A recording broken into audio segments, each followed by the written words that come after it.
Hi అండి. అందరూ ఎలా ఉన్నారు? బాగున్నారా? చికెన్ కర్రీ ఈ విధంగా చేస్తే చాలా బాగుంటుందండి. చాలా టేస్టీగా ఉంటుంది. చూడండి, చూస్తుంటేనే తినాలనిపిస్తుంది కదా. స్పైసీగా, టేస్టీగా, గ్రేవీ కూడా చాలా టేస్టీగా ఉంటుంది ఈ విధంగా చేస్తే. కావాల్సినవి ఏ విధంగా చేయాలో చూద్దాం. నేను కేజీ చికెన్తో చేశానండి. 3 ఉల్లిపాయలు తీసుకున్నాను, 4-5 పచ్చిమిరపకాయలు తీసుకున్నాను. పచ్చిమిరపకాయలు కొంచెం ఘాటుగా ఉన్నాయండి, అందుకే తక్కువ తీసుకున్నాను. అవి సన్నగా తరిగి పక్కన పెట్టుకోవాలి. కేజీ చికెను పీసెస్ మరీ పెద్దగా కాకుండా మరీ చిన్నగా కాకుండా ఈ విధంగా కట్ చేయించుకొని అవి శుభ్రంగా కడిగి అందుట్లో కొంచెం ఉప్పు, కొంచెం పసుపు, 1 స్పూన్ కారం వేసి బాగా కలపాలి. ముక్కలంతటా అంటేటట్టు కలిపి మూత పెట్టి పక్కన పెట్టుకోవాలి. కారం, ఉప్పు అనేది ఆ చికెన్కి బాగా పడుతుంది.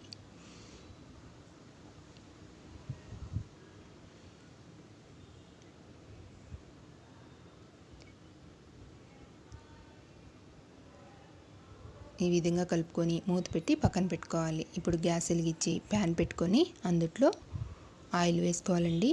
నాన్ వెజ్ కొంచెం ఆయిల్ ఎక్కువే పడుతుంది. ఆయిల్లో ఫ్రై అయితేనే మంచి టేస్ట్ వస్తుంది, చాలా బాగుంటుంది. ఆయిల్ హీట్ ఎక్కాక బిర్యానీ దినుసులు వేసుకోవాలండి. నేను చూపించాను కదా ప్లేట్లో అవన్నీ వేసుకోవాలి. వేసి అవి కొంచెం ఫ్రై చేయాలి. అవి ఫ్రై అయ్యాక పై ముక్కలు వేసుకోవాలి. అవి కూడా ఫ్రై అయ్యాక ఉల్లిపాయ ముక్కలు వేసుకోవాలి.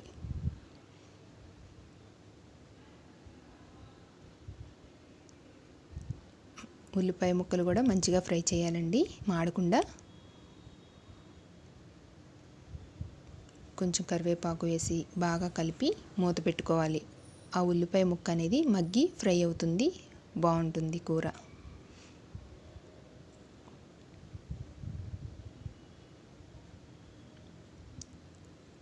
చూడండి, చక్కగా మగ్గింది కదా. ఇప్పుడు కొంచెం అల్లం వెల్లుల్లి పేస్ట్ వేసుకోవాలి. 1 పెద్ద స్పూన్ వేసానండి. అది కూడా మంచిగా ఫ్రై అయ్యే వరకు ఫ్రై చేయాలి.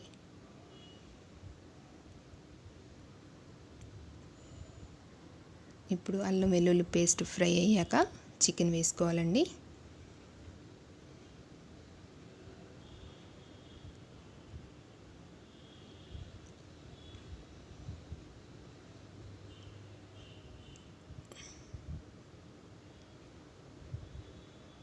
అంతటా కలిసేటట్టు బాగా కలుపుకోవాలి. చికెన్ అంతా కలిసేటట్టు కలపాలండి. కలిపి మూత పెడితే వాటర్ వస్తాయండి. ఆ వాటర్ అంతా వినికేటట్టు ఉడికించాలి.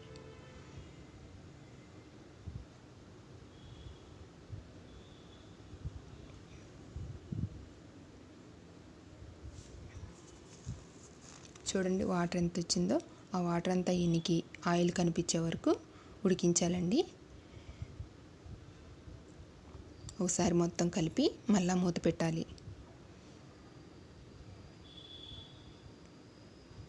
చూడండి, ఆయిల్ కనిపిస్తుంది కదా.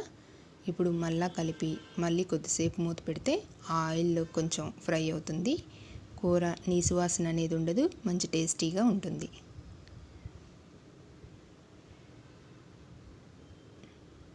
ఎప్పుడైనా నాన్ వెజ్ అనేది ఆయిల్లో ఫ్రై చేస్తేనే కొంచెం బాగుంటుందండి. ఇప్పుడు వాటర్ పోసుకోవాలి. ముక్కమునుగా వాటర్ పోసుకోవాలండి.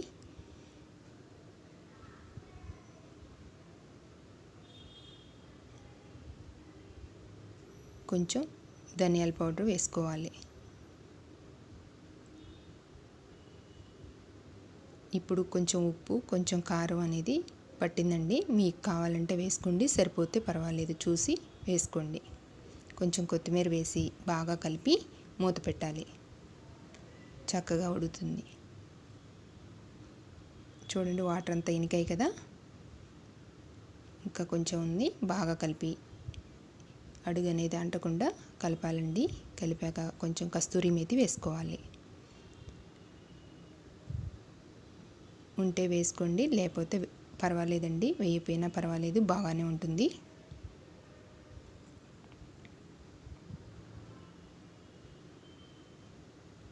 చూడండి, వాటర్ అంతా వినికాయి కదా.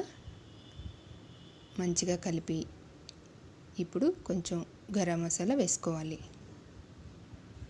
నేను గ్రేవీ కొంచెం తక్కువగానే ఉంచుతానండి. మీకు గ్రేవీ కావాలంటే కొంచెం ఉంచవచ్చు.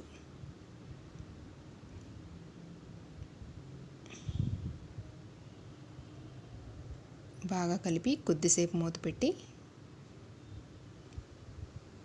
ఉంచాలి.